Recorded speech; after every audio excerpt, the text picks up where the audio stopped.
akiri umuzima mu bapfuye ntabwo Yesu akibarizwa mu mva ahubwo yazutse.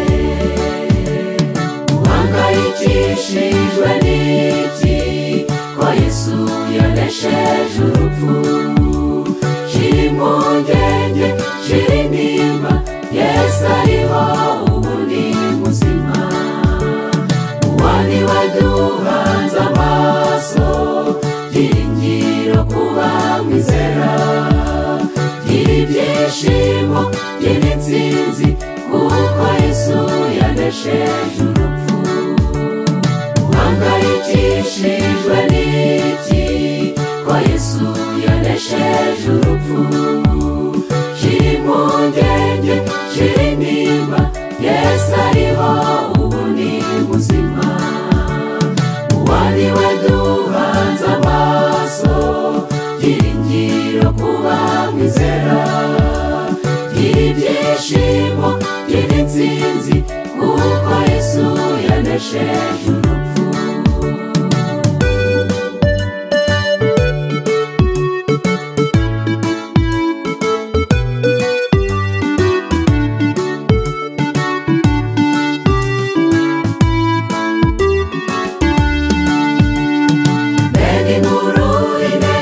Umutima kuzuka kumukiza kongeye gutuma duhabwa agaciro binyuze muri ayo maraso ya Yesu umukiza.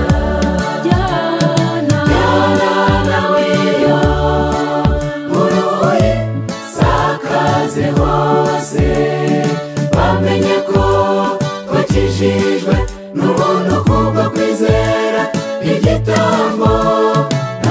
Yo kugira ubwoba bwo gupfa, kandi Yesu ariwe mfura mu bazutse, bari mu ijuru yicaye iruhande bazadusabira.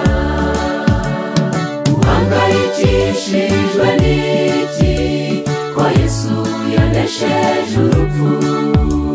Shira impungenge, shira intimba, Yesu ariho ubu ni muzima. Uwo ni we duhanze amaso, byiringiro kuba mwizera. Gira ibyishimo, gira intsinzi, kuko Yesu yanesheje urupfu. Uhangayikishijwe n'iki ko Yesu yanesheje urupfu?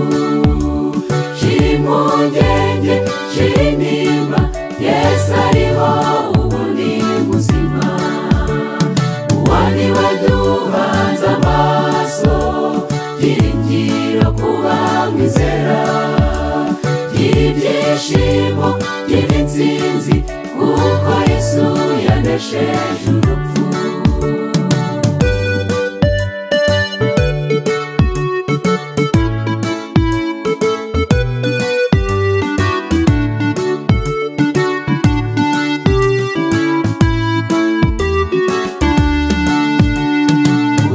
Uhangayikishijwe n'iki ko Yesu yanesheje urupfu? Shira impungenge, shira intimba, Yesu ariho ubu ni muzima. Uwo ni we duhanze amaso, byiringiro kuba mwizera.